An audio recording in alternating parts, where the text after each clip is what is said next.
Welcome to Obscura Time, where hidden histories rise from the shadows, and forgotten kingdoms breathe again.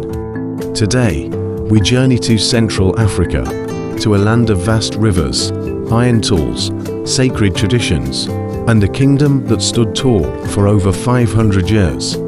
This is the story of the Kingdom of Kongo, a kingdom that welcomed the world, mastered diplomacy, and then was betrayed by the very powers it embraced. Let's begin. Long before European ships touched African shores, a mighty civilization had already taken root in Central Africa.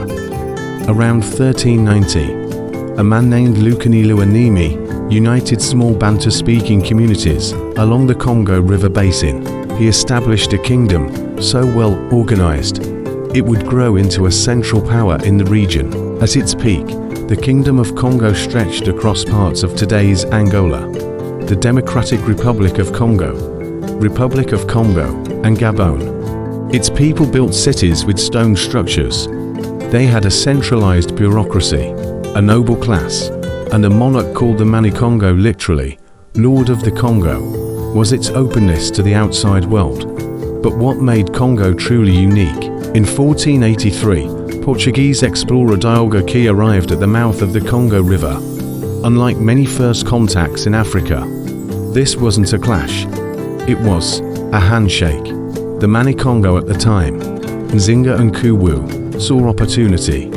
Trade, knowledge, weapons, and most importantly, diplomacy.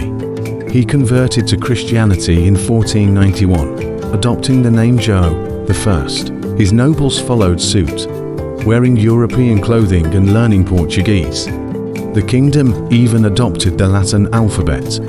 This was not colonization, this was strategic alliance. And for a moment, it worked. The 1500s were the golden years.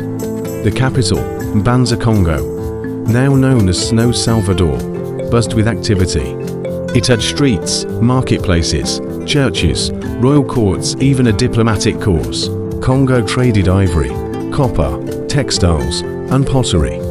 It also gained European technologies, muskets, navigation tools, and religious texts. In return, Portugal gained a foothold in the region, but not yet domination. Congo's elite could write, read, and correspond with Europe. Congo ambassadors visited the Vatican. The Mani Kongo wrote letters directly to the King of Portugal. It was a kingdom that stood shoulder to shoulder with Europe. But beneath the surface, a dark current was building.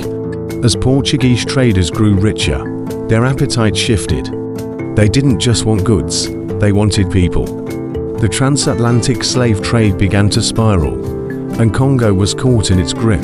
At first, Congo allowed war captives to be sold into slavery, a common practice across many African regions. But the Portuguese demand grew insatiable. Local factions began starting wars just to capture slaves. Villages were raided. Nobles grew rich by selling their own neighbors. The kingdom began to fracture. Then came a turning point. In 1506, the son of Joe I, now known as Afonso I, took the throne. A Christian intellectual raised with European tutors, Afonso was devout, diplomatic, and deeply concerned. He saw what the slave trade was doing to his people. So he wrote a series of letters to the Portuguese king, begging for reform. Each day the traders are kidnapping our people's sons of this country, sons of our nobles and vassals. They seize them and carry them off to be sold. Our kingdom is being depopulated, he pleaded. He negotiated, but the letters were ignored. The slave trade had become too profitable. And so, Afonso was left with a kingdom at war with itself, one half seeking justice, the other chasing gold. By the 1600s, Congo was cracking. Neighboring powers, like the Kingdom of Ndongo, rose.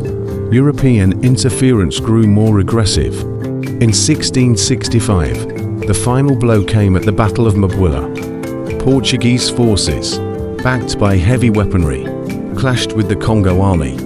The Mani Kongo, Antonio I, was killed in battle. His head was sent back to Luanda as a trophy. Congo descended into chaos. Civil war, rival claimants, economic collapse. What had once been a strong and adaptive empire was now being carved up by foreign greed. But even in ruin, the spirit of Congo was not broken. In the early 1700s, a woman named Dona Beatriz rose from the ashes. She claimed to be possessed by St. Anthony and preached a new vision, a Christianity rooted in Congo values, with African saints, African voices, and an African Christ. She gathered followers by the thousands. She called for the restoration of the Congo monarchy and burned at the stake, and an end to civil war and Portuguese domination, but her movement was seen as dangerous.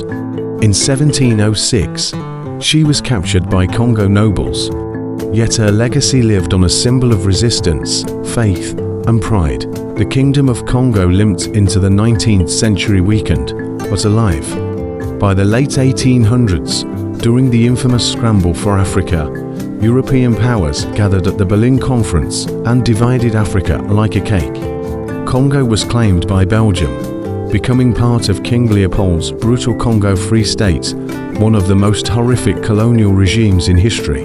The once proud Kingdom of Kongo faded into history, but its memory was never erased. Its legacy lives in the Congolese people, in art, language, and Catholic traditions that still reflect that ancient fusion. And in the quiet echoes of its ruined capital, you can still hear the heartbeat of a kingdom that once dared to stand equal in a world that wanted it on its knees. This was not just a story of rise and fall.